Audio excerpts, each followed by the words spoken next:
लेकिन जब मैं मोदी को फेंकू बोलूंगा तो मुझे उसकी छूट होगी। फ्रीडम ऑफ स्पीच के साथ आती है एक sense of responsibility. That's very important. What is important is the sense of responsibility to every citizen of this country. What am I doing it? Freedom of speech. आप घर पे बोल सकते हो?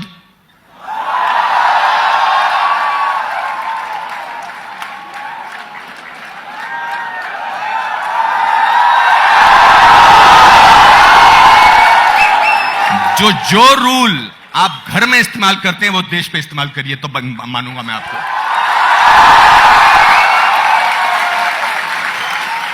आप घर पे पिताजी को बोलते हैं एक झापड़ मारूंगा, बोल सकते हैं क्या आप? नहीं बोल सकते। मगर यहां आप प्रधानमंत्री को गाली दे सकते हैं कि कावड़ है, साइकोपैथ है और ये है। ये फ्रीडम ऑफ स्पीच है। ये आजादी हमारे देश में आपकी बोल सकते हैं। तो let's not create this perception कि हम एक ऐसे मुल्क में रह रहे हैं जहां बहुत डर के रहना चाहिए, फ्रीडम ऑफ स्पीच नहीं होती है, आपके घरों में घुसे आ रहे हैं, आपको जेल में भेज दिया जा रहा है। कोई नहीं है। अनुपम जी ने कहा कि आपके पापा के सामने नहीं बोल सकते। मैंने कहा भाई साहब, पापा को मैंने वोट देके थोड़ी पापा बनाया है। पापा कोई मैनिफेस्टो लेके थोड़ी आए थे।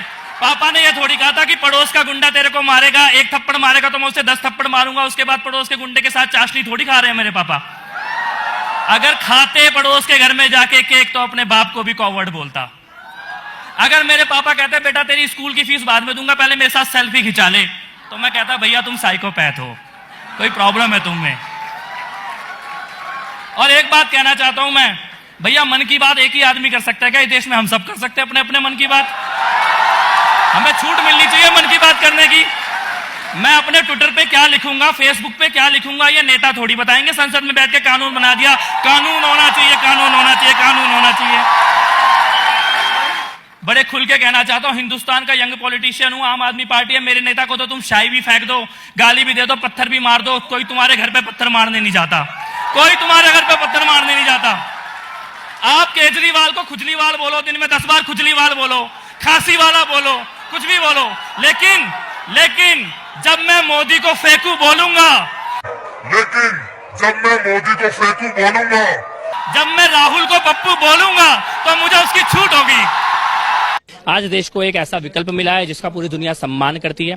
आज ये देश बदल रहा है, देश की राजनीति बदल रही है। मेरे को लगता है जब देश में मोदी जैसा नेतृत्व हो तो किसी और नेता के पीछे कोई भी क्यों खड़ा हो। अरविंद केजरीवाल जी के कैबिनेट का हिस्सा बनने जा रहा हूं, बहुत गर्व और फक्र की बात है। आदरणीय अरविंद केजरीवाल जी, ये पत्र आपको लिखते हुए बहुत सारी बातें व यादें मन में आ रही हैं। आज आपके खिलाफ FIR दर्ज करवाने जा रहा हूं। मैं सिर्फ इतना कहना चाहता हूं, नफरत की राजनीति बंद होनी चाहिए इस देश में। बीजेपी और शिवसेना जो है गवर्नेंस के मुद्दे पर फेल हो गए हैं। अब वो लोगों का ध्यान भटकाने के लिए इस तरह की राजनीति कर रहे हैं कि 8 फरवरी को इंडिया और पाकिस्तान का मुकाबला दिल्ली की सड़कों पे होने जा रहा है। दिल्ली में जगह जगह मिनी पाकिस्तान क्रिएट कर दिए गए हैं। शाहीन बाग में जिस प्रकार से भीड़ ने सड़कों पे कब्जा कर लिया है, जिस प्रकार से लोगों को स्कूल नहीं जाने दिया जा रहा है, दफ्तर नहीं जाने दिया जा रहा है, अस्पताल नहीं जाने दिया जा रहा है, और फिर वो शाहीन बाग रिपीट किए जा रहे हैं। चांदबाग में कब्जा कर लिया गया है, इंद्रलोक में परसों रात से कब्जा कर लिया गया है। दिल्ली में जगह जगह ये मिनी पाकिस्तान क्रिएट कर रहे हैं। तो मेरे को ये लगता है कि अगर कुछ राजनीतिक पार्टियां जिन्होंने 5 साल तक कोई काम नहीं किया, वो ये सोचती हैं कि दिल्ली में जगह जगह पाकिस्तान खड़ा करेंगी और चुनाव लड़ेंगी, तो अगर जब पाकिस्तान खड़ा करने की कोशिश हुई है तब हिंदुस्तान खड़ा हुआ है। अगर आप 8 फरवरी के लिए शाहीन बाग में, इंद्रलोक में और चांद बाग में पाकिस्तान खड़ा कर रहे हो, तो ये याद रखना कि 8 फरवरी को दिल्ली की सड़कों में हिंदुस्तान भी खड़ा होगा और हिंदुस्तान और पाकिस्तान का मुकाबला देखा जाएगा। नहीं, दबाव तो नहीं है बिल्कुल भी, और विजन बिल्कुल क्लियर है। घोषणा पत्र में आम आदमी पार्टी के बिल्कुल स्पष्ट लिखा हुआ है लॉ डिपार्टमेंट के लिए क्या करना है और पर्यटन के लिए क्या करना है। एक एक वादे को आने वाले कुछ दिनों में आप पूरा होते हुए देखेंगे।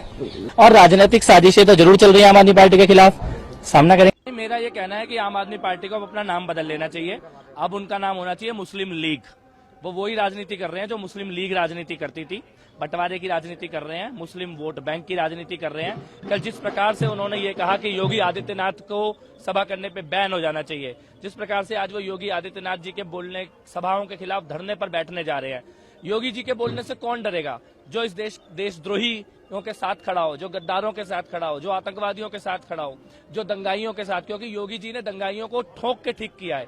लाठियों को मार मार के पुलिस से यूपी में दंगा होने से रोका है, आग जलाने वालों को रोका है। अब ये योगी जी पे बैन लगाना चाहते हैं। इसका मतलब ये दिल्ली में और देश में आग लगाने वालों के साथ खड़े, बंटवारा करने वाले, तोड़ने वालों के साथ खड़े। और मैं फिर कहना चाहता हूं, ये केवल 20% मुस्लिम वोट बैंक की राजनीति कर रहे हैं और इनको अपना नाम अब आम आदमी पार्टी नहीं रखना चाहिए। इनको आम आदमी से कोई मतलब नहीं है, इनको केवल मुस्लिम वोट बैंक से मतलब है। इनकी पार्टी का नया नाम मुस्लिम लीग होना चाहिए।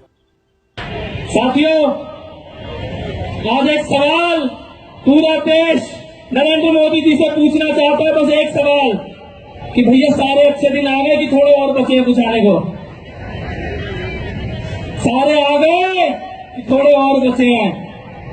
दिल्ली में एक बादशाह हुआ करता था, बादशाह का नाम था मोहम्मद शाह रंगीला। क्या नाम था? साहब आपकी आवाज नहीं आ रही है, कहानी मजेदार है लेकिन आवाज आनी चाहिए। बादशाह का नाम क्या था? मोहम्मद शाह रंगीला। जिस दिन जो मन करता था हुकुम सुना देता था, जिस दिन जो मन करता था फरमान सुना देता था। आज सैकड़ों साल के बाद दिल्ली की गद्दी में एक और मोहम्मद शाह रंगीला आके बैठा हुआ है। क्या नाम है उसका? क्या नाम है? नरेंद्र मोदी, आजाद हिंदुस्तान का मोहम्मद शाह रंगीला।